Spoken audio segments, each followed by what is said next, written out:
Hello friend, कसे आहात? तर आजचा हा माझा नवीन न्यू व्हिडिओ आहे तो आहे की बहरीनमध्ये आम्हाला मंथली खर्च किती होतो त्यावर। तर मंथली खर्चामध्ये सगळ्यात पहिले आपण विचार करतो की घराचा। तर मी ज्या एरियामध्ये राहते त्या एरियाचं नाव आहे इशू एव्हेन्यू। एरियामध्ये राहते तर मी अपार्टमेंटमध्ये राहते। तुम्हाला माहितीच आहे की बहरीनमध्ये घरं खूप जास्त एक्सपेन्सिव्ह आहे। तुम्ही अपार्टमेंट घ्या किंवा विला घ्या, हे खूप जास्त एक्सपेन्सिव्ह आहे।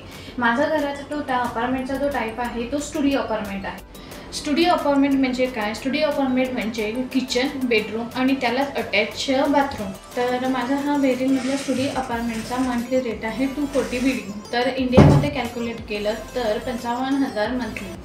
तर माझा हा जो स्टुडिओ अपार्टमेंट आहे त्यात 240 BD मध्येच आम्हाला EWA हे इन्क्लुडेड आहे। EWA म्हणजे काय? इलेक्ट्रिक, वायफाय, वॉटर आणि अप्लायन्सेस। तर किचनमध्ये आम्हाला गॅस पाईपलाईन दिलेली आहे। तर गॅस पाईपलाईन ही इलेक्ट्रिकमध्येच इन्क्लुडेड आहे। तर आता हा टॉपिक आहे ग्रॉसरीवर। तर मला माझ्या घरामध्ये 4 मेंबर आहे, तर त्यानुसार मला मंथली 50 BD पर्यंत ग्रॉसरी लागते। तर इंडियाच्या ह्याच्यात कॅल्क्युलेट केलं तर 11,000 ते 12,000 रुपीज मंथली। आणि नेक्स्ट आता मला लागतो आपल्याला भाजीपाला आणि फळं। तर मला मंथली 60 BD पर्यंत भाजीपाला आणि फळं लागतात। तर जसं इंडियाचं कॅल्क्युलेट केलं रुपीजमध्ये आपण कॅल्क्युलेट केलं तर 13,000 ते 14,000 रुपीज मला मंथली लागतात।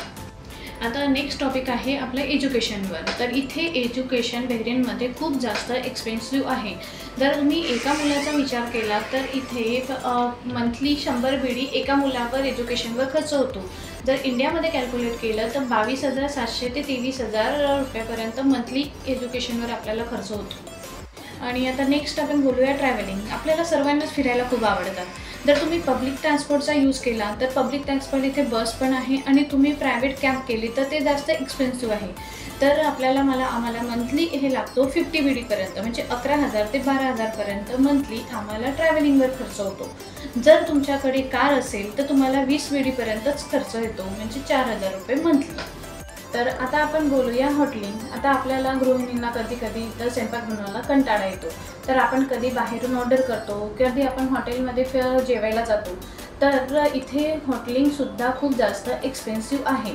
तर इथे 10 ते 15 BD पर्यंत आपल्याला हॉटेलिंगवर खर्च येतो।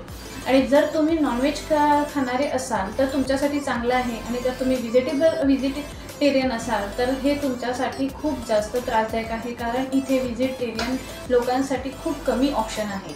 तर हॉटेलिंगवर आम्हाला इथे 10 BDचा खर्च येतो। तर म्हणजे 2,000 ते 3,000 रुपये आम्हाला हॉटेलिंगवर खर्च येतो। तर असा माझा व्हिडिओ होता। तर मला बहरीनमध्ये मंथली किती खर्च येतो यावर। तर तुम्हाला माझा हा व्हिडिओ आवडला असेल तर माझ्या व्हिडिओला लाईक करा, शेअर करा आणि सबस्क्राईब करा। आणि उद्याला माझा ट्रॅव्हलिंगचा व्हिडिओ येतो आहे। तर आम्ही बहरीन टू नागपूर ट्रॅव्हलिंग करणार आहोत त्यावर। तर तो पण व्हिडिओ तुम्ही बघा आणि त्या व्हिडिओला पण भरपूर प्रेम द्या। Thank you for watching. बाय।